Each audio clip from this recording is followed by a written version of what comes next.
Hello friends, నేను మీ బాంబే భారతక్కను. చిటపట చినుకులు పడుతూ ఉంటే ఇలా వేడివేడిగా చేసుకుని తింటే ఎంత బాగుంటుంది. ఆరోగ్యం కూడా బాగుంటుంది. ఇలా వర్షం పడుతున్నప్పుడు ఇలాంటి చాట్ ఐటమ్స్ నా ఛానల్లో చాలా ఉన్నాయి. కింద లింక్ ఇస్తాను, చూసి చేసుకోండి. పల్లీల చాటు, పెసల చాటు, శనగల చాటు ఇలా అన్నీ నా ఛానల్లో ఉన్నాయి. కింద లింక్ ఇస్తాను, చూసి చేసుకోండి. ఆయిల్ ఫుడ్ బదులు ఇలాంటి హెల్దీకరమైనవి చేసుకొని తినండి. ఆరోగ్యం కూడా బాగుంటుంది. మరి ఎలా తయారు చేసుకుందామో చూద్దాం రండి. మసాలాలు ఏమీ లేకుండా ఇలాంటి ఆరోగ్యకరమైన ఫుడ్ తీసుకోండి. ఆరోగ్యంగా ఉంటారు. వర్షాకాలంలో బయటి ఫుడ్ తినకుండా ఇంట్లోనే ఇలాంటి ఆరోగ్యకరమైన ఫుడ్ చేసుకొని తినండి. శనగలు 1 గ్లాస్, మీడియం సైజులో ఉండే ఉల్లిగడ్డ ఒకటి తీసుకొని సన్నగా కట్ చేసుకోండి. సన్నగా కట్ చేసుకున్న పచ్చిమిర్చి 4 లేదా మీరు తినే కారాన్ని బట్టి వేసుకోండి. కొత్తిమీర, ఒక గిన్నెలోకి 1 గ్లాస్ శనగలను తీసుకొని వీటిని ఒకసారి శుభ్రంగా వాష్ చేసుకోండి. వాష్ చేసుకున్న శనగల్లోకి మునిగేంత వరకు నీళ్లు తీసుకొని మూత పెట్టుకొని కనీసం 3 గంటలు నానబెట్టుకోండి. ఇప్పుడు ఒక కుక్కర్ని తీసుకొని అందులో నానబెట్టుకున్న వాటిని వేసుకొని ఉప్పు 1 టేబుల్ స్పూన్ వేసుకొని మూత పెట్టుకొని వెయిట్ పెట్టుకోండి. గ్యాస్ ఆన్ చేసుకొని కుక్కర్ పెట్టుకొని కుక్కర్కి 3 విజిల్స్ వచ్చిన తర్వాత గ్యాస్ ఆఫ్ చేసుకోండి. వర్షం పడుతున్నప్పుడు ఇలాంటి ఆయిల్ ఫుడ్ బదులుగా ఇలాంటి ఆరోగ్యకరమైనవి చేసుకొని తినండి.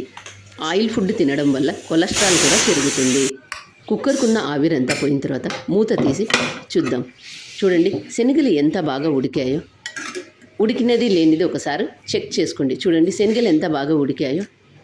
శనగలు ఉడకనట్లయితే మరొకసారి గ్యాస్ మీద పెట్టుకొని ఒక విజిల్ వచ్చేంత వరకు ఉడికించుకోండి. ఇలా ఉడికించుకున్న శనగలను ఒక స్ట్రైనర్ సహాయంతో వీటన్నింటిని వడబోసుకోండి. ఇలా వడబోసుకున్న నీళ్ళను పారవేయకుండా చారు ఎలా తయారు చేసుకుందామో రేపు చూపిస్తాను, చూడండి. ఈ శనగల నీళ్ళతో తయారు చేసుకున్న చారు చాలా బాగుంటుంది. గ్యాస్ ఆన్ చేసుకుని ఒక బాండీ పెట్టుకొని ఇందులో 2 టేబుల్ స్పూన్ల ఆయిల్ వేసుకొని తాలింపు గింజలు వేసుకొని తాలింపు గింజలు చిటపట్లాడిన తర్వాత సన్నగా కట్ చేసుకున్న ఉల్లిగడ్డలు వేసుకొని ఉల్లిగడ్డ కొద్దిగా వేగిన తర్వాత ఈ శనగల చాట్ని పిల్లలు పెద్దలు అందరూ తీసుకోవచ్చు.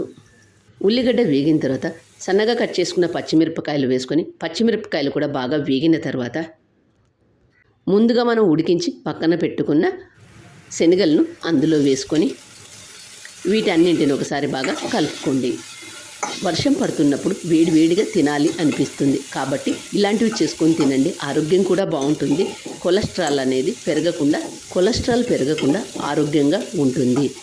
కొలెస్ట్రాల్ అనేది పెరిగినట్లయితే గుండె జబ్బులు వస్తాయి. కాబట్టి ఇలాంటి ఆరోగ్యకరమైన ఫుడ్ తీసుకోండి. శనగలను వేసుకున్న తర్వాత 2 నిమిషాల పాటు బాగా వేయించుకున్న తర్వాత ఒక ప్లేట్లోకి సర్వ్ చేసుకోండి. సర్వ్ చేసుకునేటప్పుడు కొత్తిమీర వేసుకొని సర్వ్ చేసుకోండి. ఎంతో బాగుంటుంది.